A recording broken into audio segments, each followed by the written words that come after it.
Remote working, remote meeting, or even remote teaching are reasons why communicating through video from your home office may be necessary. However, in order to communicate professionally, clearly, and without distractions, you have to prepare your video environment and equipment. Before going live or recording video from your home, you want to make sure your setup allows for the best video quality, the best audio quality, and the best lighting. So let's go over the 5 essential considerations for remote work video. First up, choosing a camera. When it comes to webcams, most people choose to use the built-in camera on their laptop or their desktop. While this does work, you do lose a few things. First of all, you're stuck with the position in which your laptop sits. The result of this is we often end up looking up your nose the whole time we're watching video of you. And secondly, video webcams that are built into your computer don't typically have the same level of quality as those that are sold separately. I strongly suggest that you invest in a quality webcam.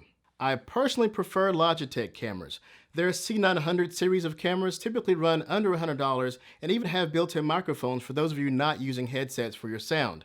Which brings us to number 2, sound.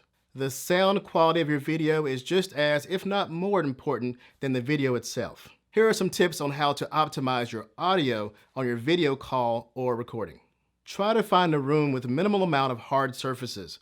By that I mean empty walls, tile floors, or high ceilings. You're much better off in a room with carpeting and soft furniture to absorb the sound. This will greatly improve the audio of your video or conference call by reducing the amount of echo in the room and allowing you to be heard more clearly.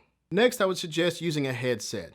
Most headsets have some level of noise cancellation, meaning that other than your voice, those sounds will be muted. Also, most headsets are directional, meaning that any sound not coming from the front where your voice is will be much quieter. By that, I'm referring to your kids, the cars driving by outside, and the neighbor's lawnmower. Even using your cell phone's earbuds will be better than using the microphone built into your computer. However, you have to make sure that your microphone does not touch your hair or clothing. This mistake could take you from having some pretty good audio to having some of the worst audio. Again, be sure this microphone isn't touching or behind anything. And if you really want to be the best sounding person on your video or conference call, get an external USB microphone. There are lots of great makes and models of USB microphones that plug directly into your computer and can give you professional sound for your video and conference calls. This is a Blue Yeti, for example, a very good desk microphone that plugs into your computer by USB, and it's also a good setup if you plan to do podcasting in the future. The next important thing to consider is your room and your background. When you're on video or a video call, people don't just hear and see you, they also notice the background behind you. You don't want them to miss what you're saying by being distracted by your background. Do your best to set up in a room that reduces your chances of being disturbed. In other words, get away from the kitchen table. Aside from having horrible sound, you're more likely to be disturbed by other people who are in the house. What? For the same reasons, you want a room that's closable, preferably lockable, so you don't end up like the BBC guy. And what will it mean for, Pardon me. North Korea, Regarding your background, it's good to have some things on your walls that show some color and some parts of your personality, but make sure it's not too much or distracting. Coincidentally, when I began doing video in this room, these things were not there, but they are now. Also, when possible, give yourself some space between you and the wall behind you. Without some space behind you, the odds of your background being distracting are heightened. Plus, you may appear to be cramped into a small room or closet. Next up is lighting.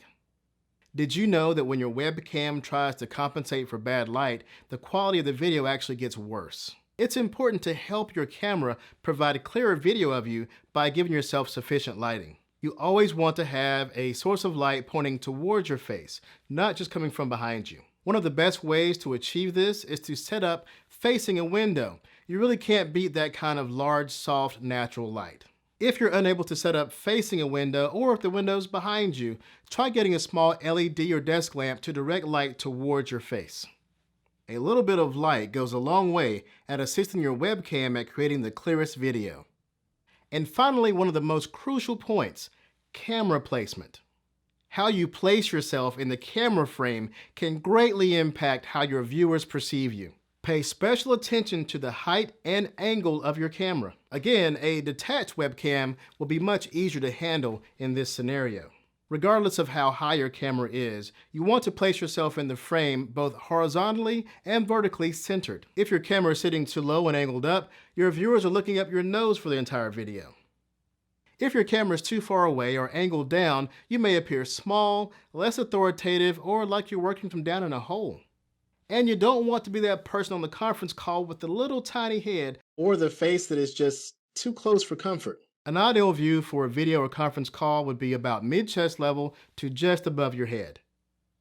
To wrap it up, you have to take your image, sound, and presentation just as seriously on video as you would in real person. You want to be perceived as professional, and you want to communicate clearly without distractions. Follow these tips and you'll be able to present yourself in the best way while working remotely. For more tips and for links to the items that I mentioned here, go to contentmonster.com/video call. I'm A. Lee Judge, hoping to help you look and sound better on video while you work remotely. Take care.